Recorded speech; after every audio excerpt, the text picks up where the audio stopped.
Hi! I'm here once again, everyone. So, ayan, di ba? Talaga naman pong sinisipag na naman ang inyong makatang guro.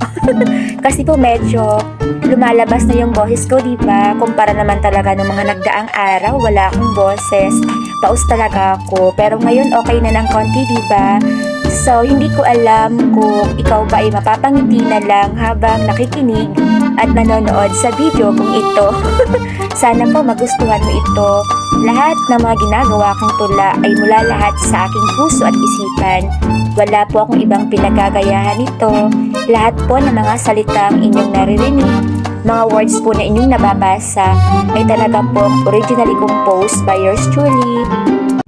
Way back then, pinangarap kong maging isang guro. Hindi ko akalaing ito ay magkakatotoo. Bata pa lang ako noon ay mahilig na talaga akong mangarap ng gising. Totoo yan. Ikaw, nakarelate ka ba sa akin? Bawat tao ay may munting hangarin. Bawat nilalang sa mundo ay may halaga rin. Huwag mong hayaang maglaw ang pag-asa sa puso mo. Gaano man kahirap, go lang tayo. Subalit, paano nga ba makakamtan ang ating mga hangarin? Paano maaabot ang anumang nanaisin? Sapat na ba ang pangangarap ng gising? Hayaan mong ilahad ko ang aking saloobin. Bawat pagluha o bawat pagkabigo, bawat kalungkutan o kapighatian, balang araw ito ay kanyang papalitan. Ang taong palaban at walang inuurungan, ang taong hindi umaatras sa anumang labanan, siya ay magtatagumpay. Tiyak na uunlad ang kanyang buhay, kagaya ko, gaano man kasakit ang pinagdaanan ko. Paulit-ulit mang nagmahal, nabigo at nasaktan ng puso ko, bumabangon pa rin ako. Habang hinihintay ang Mr. Dreamboy ko. Alam ko, maraming nakakaalam ng kantang ito dahil ito po ay usong-uso ngayon. Ito po ay sayaw, isinasayaw talaga nila ng mga magagaling sumayaw. Kaya lang, hindi po sa isang katulad ko dahil hindi po ako marunong sumayaw.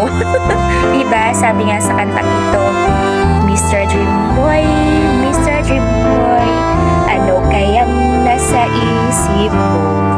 Mr. Dreamboy, Mr. Dreamboy, lagi kang nasa panaginip ko.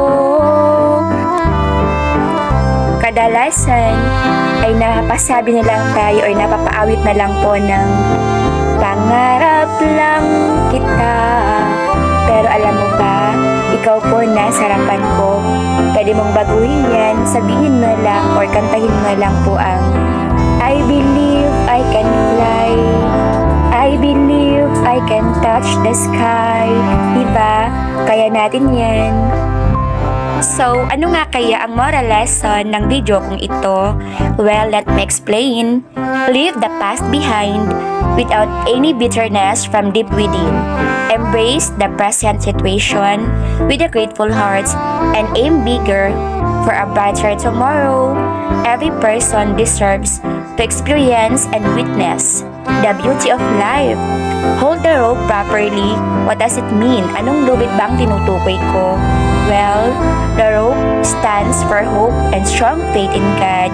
Sabi nga po sa Bible verse, Proverbs 19 verse 21, many are the plans in a person's heart, but it is the Lord's purpose that prevails. Do you agree? Or in Tagalog, ang tao ay maraming iniisip at binabalak, ngunit ang kalooban din ng Diyos ang siyang mananaig, diba?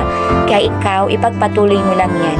Ano man po ang mga pangarap or ambisyon mo pa sa buhay, alam ko, when the time is right, makakamtan mo yan. Tara na, sabay-sabay po nating abutin ang ating mga pangarap pa sa buhay.